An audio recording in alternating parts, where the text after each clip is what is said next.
Rappelez-nous votre nom. Jean-Claude Van Damme. On s'en souviendra.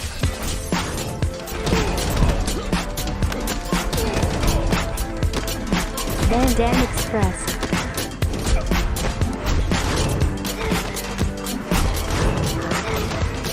Salut, t'es venu prendre ton petit shot de Jean-Claude Van Damme, tu es à la bonne adresse. Ici c'est Van Damme Express. On regarde tous les films de Jean-Claude Van Damme et on en parle pendant 5 minutes.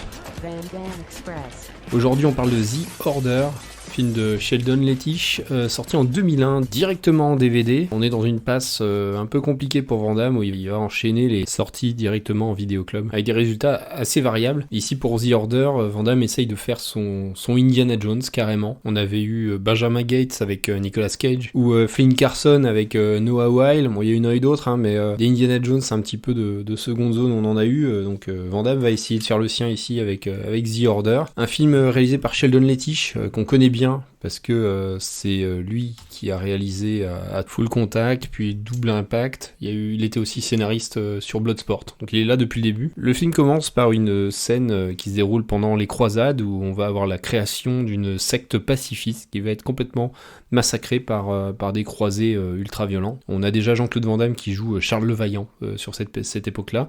Ensuite on fait un saut dans le futur et on retrouve Van Damme qui joue Rudy Kaffmeyer, qui est en plein cambriolage dans un musée. Il est en train de voler un œuf de Fabergé.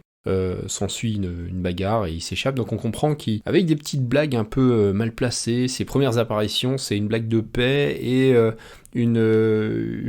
quasiment un harcèlement auprès d'une jeune femme alors qu'il va voir son père. Personnage qui est quand même joué par le grand Charlton Heston, donc ça sera un des derniers rôles. Tout rapprochement avec un film ayant déjà existé serait fortuit, mais son père disparaît lors d'une opération archéologique.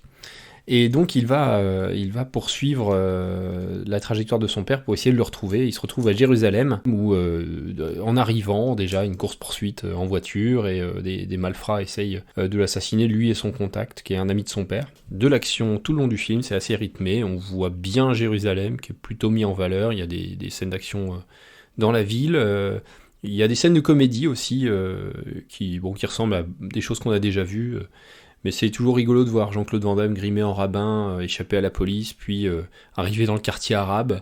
Et là, on reconnaît Abdelkissi qui est déguisé en marchand, et on a une petite bagarre avec lui, et puis après une bagarre avec les policiers sur le toit. Ensuite, donc, il y a une policière qui va l'aider, qui est interprétée par Sofia Milos, Dalia, qui va l'aider et qui va en fait s'avérer être appartenant à la secte pacifiste qu'on a vu au début, et lui dévoiler toute l'intrigue, comme quoi des méchants auraient pris contrôle de la secte et voudraient déclencher l'apocalypse, qui est prédite par une prophétie.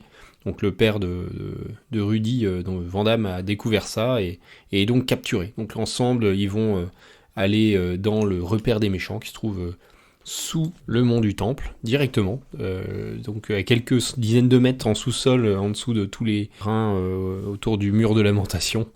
Et donc ça va se finir en grosse bagarre avec le chef de méchant qui se bat à l'épée comme un méchant croisé du début. Et voilà, les autres terroristes, et avec toute une histoire de bombes à faire sauter dans des puits. On a du mal à suivre ce qui se passe.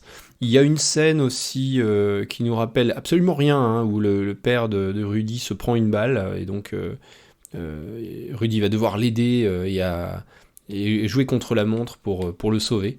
Voilà, on a quelques épreuves aussi dans cette espèce de temple sous Jérusalem, avec des dalles piégées. Voilà, ça, c'est tout à fait original.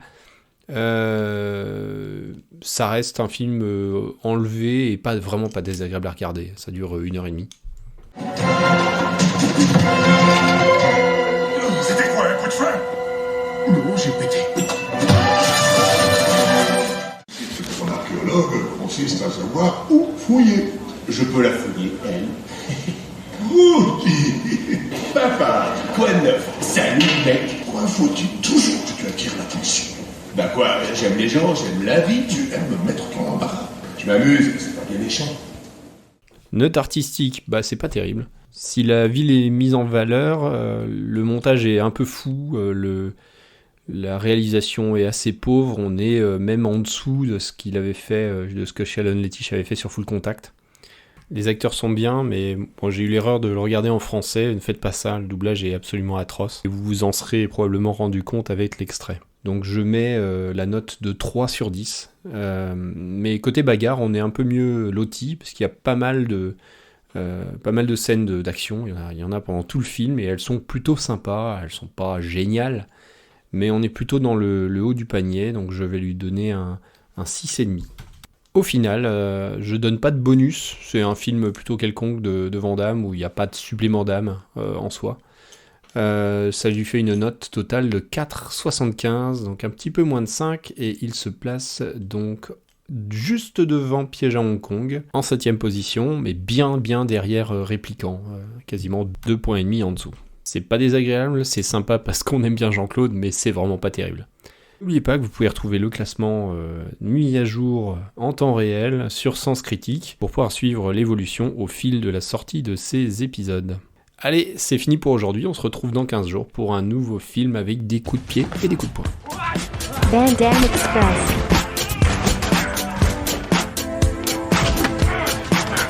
Van Damme Express. Van Damme Express.